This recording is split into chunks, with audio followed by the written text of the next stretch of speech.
One of the most challenging parts about reviewing a movie is finding the right words to express how you feel. I finally watched the first Aquaman movie from 2018, and I don't know what I was doing back in 2018 on that day that this came out, or why I waited so long to see it, but I honestly feel stupid when I say, boy, I was missing out. Literally, I was missing out. I was never a big fan of the character growing up. In the cartoons, he was just like there. He didn't leave an impact. I never looked at Aquaman and thought, holy shit, this dude's cool.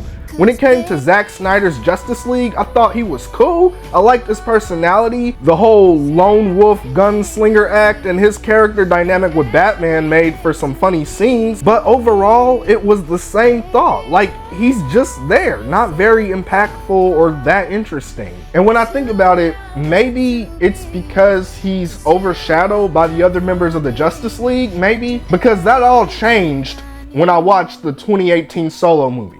This origin story visits the beginnings of an already established character and takes him on a journey that not only forces him to face who he really is, but also to discover if he's worthy to be who he was born to be. Y'all, I wish I was hyped for this movie back in 2018. This was a true DC movie. It's epic, colorful, uneven story that proudly sticks to its outrageous vision. From the different corners of Atlantean civilization to the climactic underwater battle where all its many different groups and species square off, it's almost amazing how well this story works considering all the different plots in it. It was surprisingly well balanced, but I think what made me like it the most was, even though this is the same character we saw in Justice League, he has more humanizing aspects here, like his tight bond with his dad and his hate for Atlantis. These are things that invested me into the character. So when he does finally get that Triton and become who he was always meant to be, it feels worthwhile and very much like a complete character arc stemming from Justice League. You can really tell that the actors and filmmakers were really committed to this and really trying to make something special, and I think they did that. Amber Heard was Amber Heard as Mira, and yeah. I didn't realize at the time, but I think he was using cocaine because it was like there was a jar of cocaine. Got it! Seriously though, I'm gonna be real with y'all, I'm gonna be honest. Due to editing and creative effects and writing, I really do think that all the actors shine in this, including Amber. I would have liked to see more of Atlantis, like just the regular population. Remember how in Black Panther we got to see just the normal population in Wakanda? I would have liked to see something like this in an introduction movie, which this film was. But then again, it already had so much in it, they probably just couldn't jam that in. But overall, the film was amazing. Patrick Wilson as Orm was great. We got a faithful rendition of Black Manta, which I loved. I think the DCEU is pretty good at giving us faithful adaptations of the villains to the point where it looks like they jumped right out of the comics. Ivan Drago was in this. That was a surprise. Like what? Dolph Lundgren? Like, dude, how you go from killing Apollo Creed to being underwater? Like, what? He was cool though. I just didn't expect that when I saw him. I was like, what? Drago?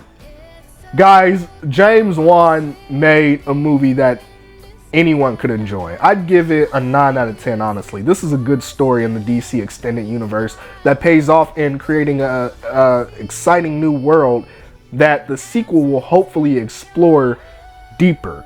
I think my favorite part of the film would have to be the third act, from the ocean floor to the top with the one-on-one battle, Arthur versus Orm. Holy shit, this was tight. The visuals, the fight, like, oh my god! He flipped and then he broke the Triton, and by the way, he had water in his eyes as he flipped. He broke the Triton. Boy, if you don't... Guys, this movie was amazing. And I feel silly reviewing it now for the first time, watching it for the first time. I don't know what I was doing in 2018, why I was obviously anti-Aquaman, because I could have seen this movie anytime within the last 5-6 years, and I didn't. I don't know why.